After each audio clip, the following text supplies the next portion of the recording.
Meu povo, bom dia. Vamos dar continuidade aos povos que nós havíamos começado na semana passada a falar deles. Nós já tratamos nesse ano dos mesopotâmicos, dos egípcios, na aula passada dos hebreus, que foi o único povo monoteísta, e agora a gente volta a falar dos povos politeístas. E desta vez a aula vai tratar dos fenícios, tá?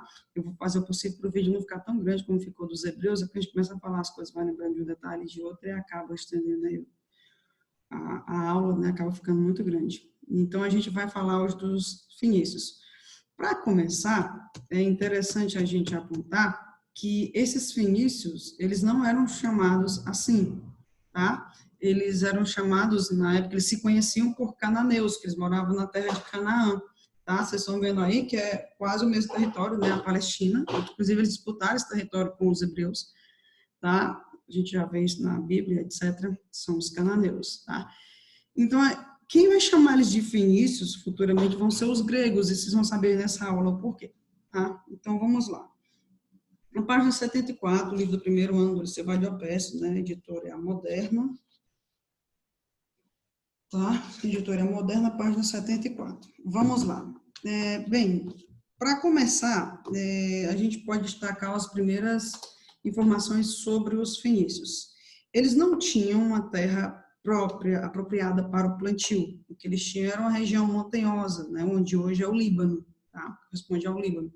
Uma região montanhosa, pouco fértil, então eles tiveram que se adaptar a essa realidade para sobreviver, já que eles não tinham terras tão férteis, eles precisavam, então, criar outra fonte, né, de economia para a sua existência, né? Então, eles se lançaram aos mares, eles ficaram muito conhecidos como os grandes navegantes da época, e não só navegantes, mas comerciantes, tá? Inclusive, se nos outros povos, nas outras nações, o comerciante não era bem quisto na sociedade, aqui vai ter um certo status, tá? Então, vamos começar. Civilização fenícia, os maiores comerciantes marítimos da antiguidade, tá? E por que eles conseguiram ser grandes navegantes, tá? Deixa eu só me afastar aqui para vocês entenderem melhor. A região da Fenícia, né? Como a gente já falou, localizada em relação ao Mediterrâneo.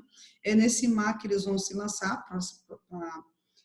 para vender seus produtos e etc. E na página 74 a gente tem já um mapa, tá? É melhor até do que esse que eu estou colocando aqui para vocês, que vai mostrar onde é a região da Fenícia, as principais cidades, Bíblios, por exemplo, que está destacado na página 74, vocês a dar origem ao que seriam os livros, a Bíblia, etc. Tá? Esse nome dá origem a isso. E aí vocês vão ver a colonização fenícia. De antemão, eu queria que vocês procurassem, destacassem Cartago, tá? Está bem aqui, ó. Tá? Cartago, tá bom?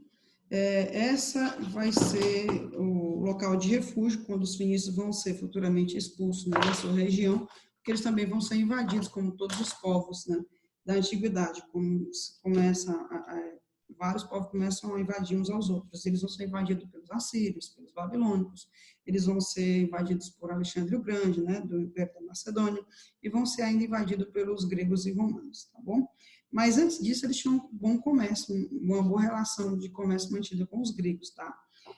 Então, vamos lá. No segundo parágrafo da página 74, eu quero que você já destaque essa questão dos artesãos. São artesãos hábeis, empregavam metais, né, madeira e marfim na confecção de armas, joias, cerâmicas e objetos de vidros transparentes e coloridos.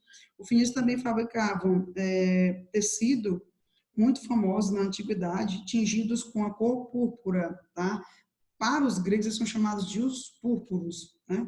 E é isso que vai dar origem ao nome fenício, tá? No grego seria a tradução do nome que eles encontraram lá para os pônicos, né? Seria uma adaptação do que seria o nome fenícios, tá? Os fenícios fabricavam tecidos muito famosos da antiguidade, tingido com cor púrpura. O produto era obtido de um molusco comum no litoral do mar Mediterrâneo, o murici, tá? O murici. Então, vamos lá. Toda essa região que vocês estão vendo aí foi a região que eles mantiveram relações econômicas.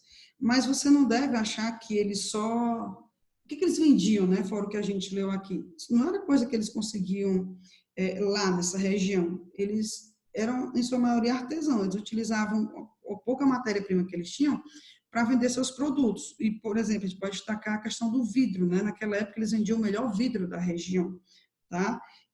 Metal colorido e etc. Eles conseguiam fabricar esses produtos, mas não é que eles se limitassem a vender só o que eles fabricassem. Eles conseguiam pegar produtos da Mesopotâmia, por exemplo, e levar além mar, tá? Ou seja, eles foram responsáveis pela globalização naquela época. Se você queria comprar algum produto da Grécia, né, em outro local, você conseguia com as embarcações dos fenícios, tá? Eram eles os que conseguiam levar os produtos de várias regiões. E por que eles conseguiram? Porque como eles tinham pouca matéria-prima, né, mas eram excelentes artesãos, eles utilizaram o que eles tinham, né, de matéria-prima também para a produção das embarcações. Ou seja, eles utilizaram o cedro, que era a produção das suas embarcações, né, já que era muita floresta, nas montanhas, eles conseguiam tirar essa madeira para construir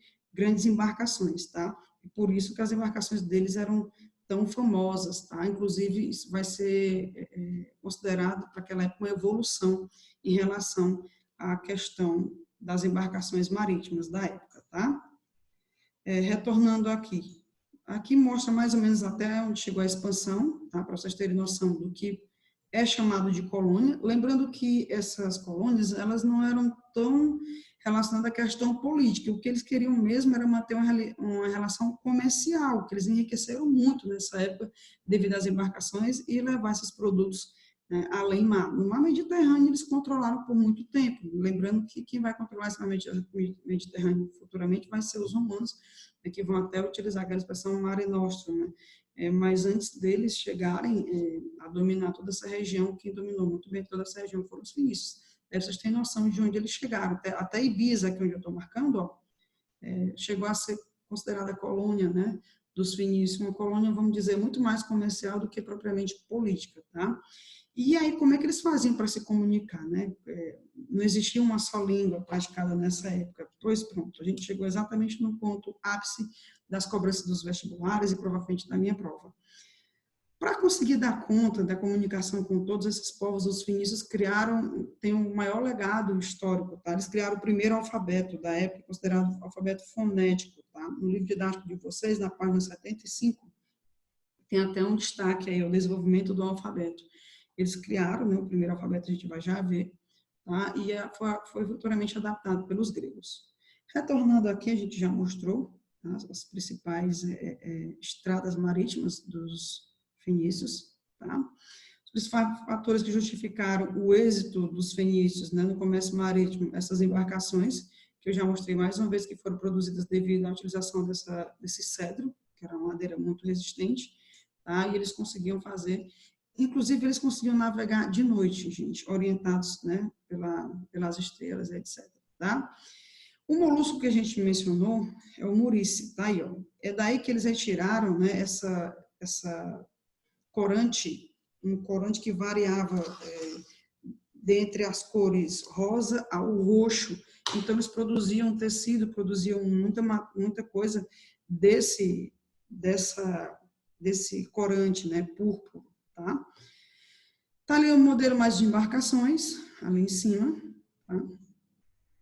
A escassez de terras férteis são as principais características dele, como a gente já mencionou, isso fazia com que a economia deles em relação à agricultura fosse muito pouca, né, que eles tivessem que manter essas relações comerciais até para se abastecer, tá? A proximidade com o mar Mediterrâneo, encruzilhada de rotas comerciais, bons portos naturais, litoral recortado, tá? Era de frente para o mar. Lembrando que eles também já criaram que futuramente, lá, quando for estudar aí as grandes navegações do século XV e XVI, de Portugal e Espanha, eles vão criar as fortificações, tá? Então, eles também já vão criar nessa época, eles vão chegar no porto e já vão criar, tá, uma espécie ali de porto para que eles possam parar e vender seus produtos, tá?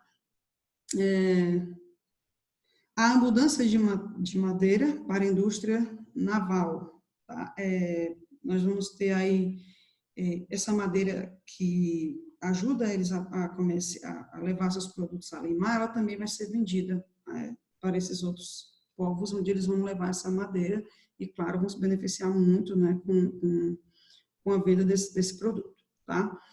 Mais adiante tem essa imagem de novo, mas eu queria retratar para vocês mais ou menos que cor é essa, o que eles tiram, né, que produto é esse que eles tiram dessa concha, tá? É a púrpura, que aí vocês vão ver aí naquela época, né, seria muito difícil conseguir tingimento como eles vendiam nessa época para a produção de roupa. Então, eles vão crescer muito com a venda dessa púrpura, que, mais uma vez, esse corante ele varia das cores roxa, né, até o rosa, né, destaca muito também o vermelho. Tá? Ok? Que mais?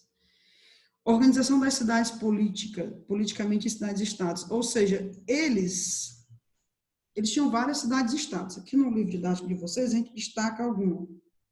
Arados, Bíblia, Sidom, Tiro, dentre outras. O que a gente pode dizer? Eles não eram necessariamente governados por um único imperador. O que acontecia com os fenícios era o que vai acontecer quando a gente estudar os gregos, né? Quando a gente for estudar os romanos, o que acontecia também no Egito, né? A início, então era muito organizado por cidades-estado, cada um elegia a sua forma de governo, em sua maioria eram as monarquias, mas eles também foram governados por conselhos de anciões em algumas regiões. O que realmente identificava esse povo como um povo fenício, que tivesse alguma ligação com os outros dessas outras cidades, já que eram cidades-estados, era a questão da língua e da religião politeísta, e, claro, da cultura da navegação. Era isso que fazia com que eles se identificassem, né, como um povo ali com uma espécie de irmandade, né, com essa cultura de embarcações. É isso que identificava eles como os fenícios para os demais, tá? Lembrando que para eles são meramente os cananeus, que são da terra de Canaã, tá? Eles são os cananeus. Quem vai chamar de fenícios, devido a essa púrpura, vai ser os gregos futuramente, e assim eles ficaram conhecidos pela gente como os fenícios, tá? Cartago é a mais importante colônia fenícia, aquela que eu pedi para vocês destacarem no início. É porque tanto ela é uma cidade, né, historicamente muito disputada, os romanos vão disputar essa soberania sobre Cartago, porque ela se encontra numa posição geográfica muito interessante. Se você prestar atenção, mais uma vez no livro didático, você sai aqui da Fenícia e você encontra aqui, né, bem no meio do mar Mediterrâneo, outra localização geográfica bem beneficiada pela questão do mar. Você pode encontrar ali uma fortificação, você vai ali, criar um porto que vai beneficiar a venda de produtos para várias regiões. Depois que os fenícios foram invadidos, principalmente pelos persas, uma boa parte dessa elite, né, comerciante, eles vão fugir para não perder sua identidade e tal, eles vão fugir. É onde eles moram, hoje é conhecido como Líbano. Eles vão fugir para Cartago, tá? Adiante. Nós temos aí o destaque do alfabeto fonético, maior legado cultural, muito cobrado nas provas e vestibulares, tá? Tinham bem menos, 20 e poucos símbolos, o que era bem menos do que os 300 símbolos egípcios, tá? E eles vão sofrer futuramente, os gregos vão se apropriar desse alfabeto e vão acrescentar as vogais, tendo em vista que esse alfabeto só tinha a presença de consoantes, tá? Era um alfabeto fonético que ele foi criado exclusivamente para que eles pudessem manter uma comunicação com todas as colônias que eles praticavam o comércio. Ou seja, em busca de uma melhor comunicação, eles tiveram que criar essa forma de comunicação fonética, né, através do som. Lembrando que eles também levaram para muitas outras colônias, como vocês estão vendo aí, a questão da medição, né, eles já tentavam adequar essa questão da medida. Para quem não sabe, se você tem um celular, tem uma TV, tem qualquer coisa em casa, quem criou essa medição por polegadas foram os fonéticos. Se você comprou uma TV hoje de 30, 40 polegadas, uma tela de celular que tenha 5, 6 polegadas, quem criou essa medição foram os fenícios. Como também criaram a questão, né, do braço, tá? das polegadas, etc., as medições também foram criadas pelos fenícios, exclusivamente para a prática do comércio. Na página 75, a gente vai falar um pouco sobre essa questão de globalização. Já que eles levavam seus produtos para os vários locais, não quer dizer que só eles levavam um pouco da cultura deles para as outras pessoas, eles também absorviam, tá? Então, com relação à religião, eles são politeístas, mas eles vão se adequar muito ao que eles, adequar a sua cultura, muito ao que eles veem aí fora. Por exemplo, o deus Baal, que é o deus Sol, né? Lembrando que no Egito também havia o deus Sol, né? Os gregos também adoravam um deus Sol, e etc.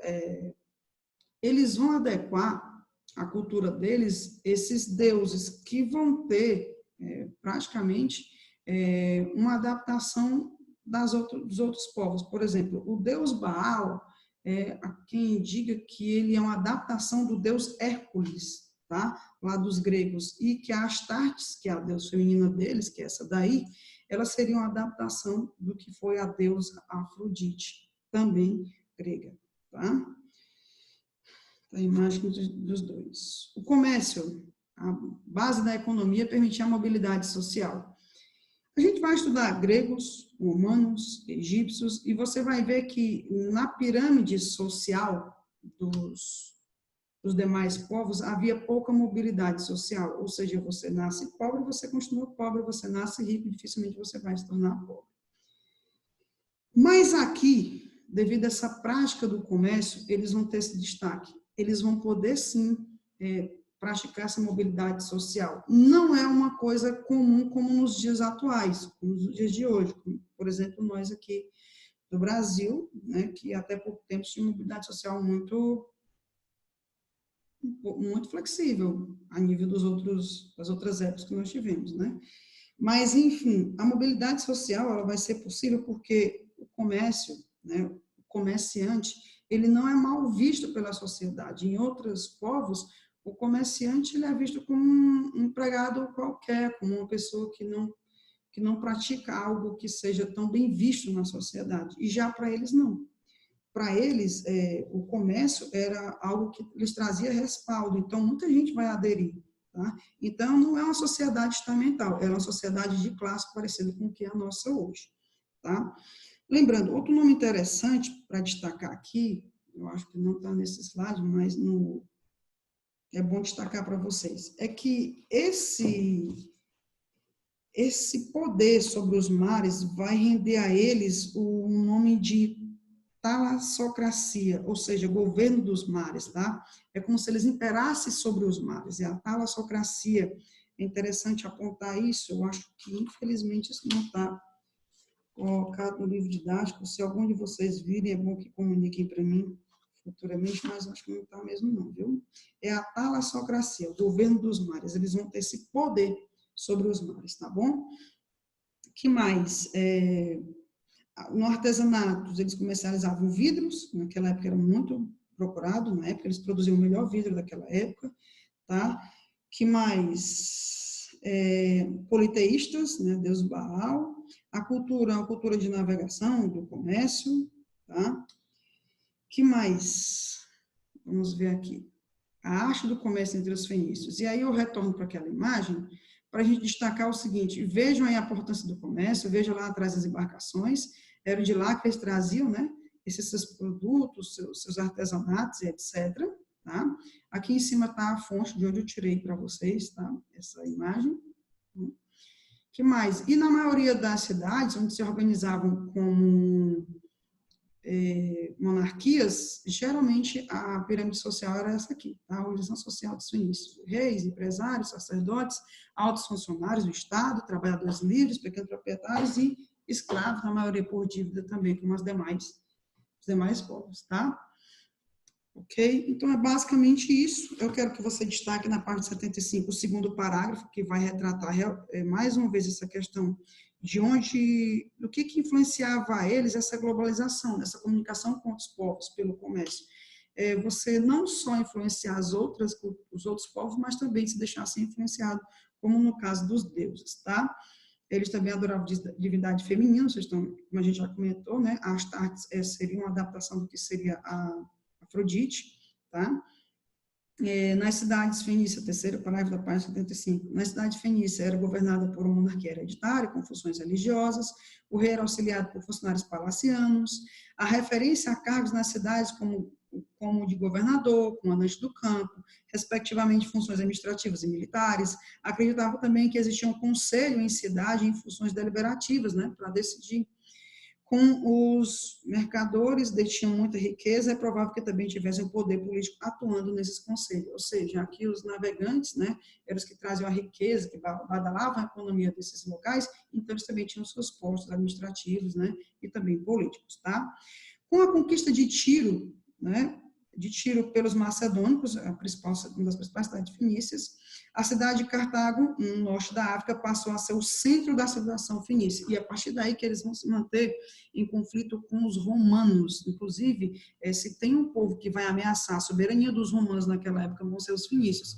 São as guerras púnicas, tá? Que a gente vai estudar futuramente, quando a gente for estudar os romanos. É um conflito que dura quase 200 anos, são as guerras púnicas. Por 3 vezes eles se enfrentaram. Tá? Aníbal foi o grande nome desse conflito, tá? O representante dos fenícios. O alfabeto, na parte 75, para finalizar. A escrita foi desenvolvida pelos fenícios, originou o alfabeto, que é a composição das palavras em sons. Cada um deles representava um sinal ou uma letra. O alfabeto fenício tinha 22 signos que representavam as consoantes, tá? Os 22 signos. As vogais, em outras línguas semíticas, não eram representadas. Os gregos adotaram o alfabeto fenício e lhe acrescentaram as vogais. Mais tarde, ele foi adaptado pelos romanos na elaboração do alfabeto latino, que é atualmente o sistema de escrita alfabética mais utilizado no mundo ocidental. Ou seja, nós, por exemplo, brasileiros, que recebemos a cultura, né, dos romanos, a gente acabou absorvendo esse alfabeto, ele chegou até a gente, tá? Claro, adaptado à nossa língua. Com 22 vogais, 22 consoantes, e depois acrescentadas as vogais pelos gregos, tá? E os romanos absorveram eles também. Ok? Na página 76, 77, vai trazer um pouco para vocês dos produtos, como o marfim, tá? A cerâmica, que mais? Os metais, tá? Os vidros, tudo isso que eram vendido pelos fenícios nessa época. Inclusive, tem aqui um achado, tá? Um navegador encontrou uma embarcação daquela época e aí eles puderam ter noção de todos os produtos que eram levados pelos fenícios para ser vendidos nas suas colônias, ok? Que mais para finalizar? Não esquecer que é uma política, monarquia centralizada, também escutava muito os conselhos, tá? Não esquecer da importância do comércio, das grandes navegações, é um símbolo, tá? Nas nossas provas, não esqueçam dessa questão da importância das grandes navegações, que a terra não fértil fez com que eles absorvessem, procurassem utilizar o que eles tinham, que era a madeira, que era o cedro, que a gente já mostrou no slide, e também a questão do artesanato, onde eles podiam produzir vidros, né, roupas e outras com essa púrpura, tá? O vidro, né, sem a púrpura, claro. Os comerciantes não eram mal vistos, como em outros povos, e a sociedade não era estamental. E não esquecer esse nomezinho, a talassocracia, tá? Talassocracia é o governo dos mares, tá bom? Não esqueçam esse nomezinho, porque é uma das marcas, tá? Dos fenícios, tá? Do povo fenício. Talassocracia, vou até escrever aqui para vocês. Talassocracia é o governo, é o poder dos mares, tá? Não sei se vai dar para ver direitinho, mas eu acho que sim. Talassocracia, governo dos mares. Eles dominaram aí as demais regiões pelo poder dessas embarcações e do seu comércio. Então, até a próxima aula daqui a pouco, que a gente vai estudar um pouco a gente volta já já com as peças, que também invadiram os fenícios. Beijos e até a próxima.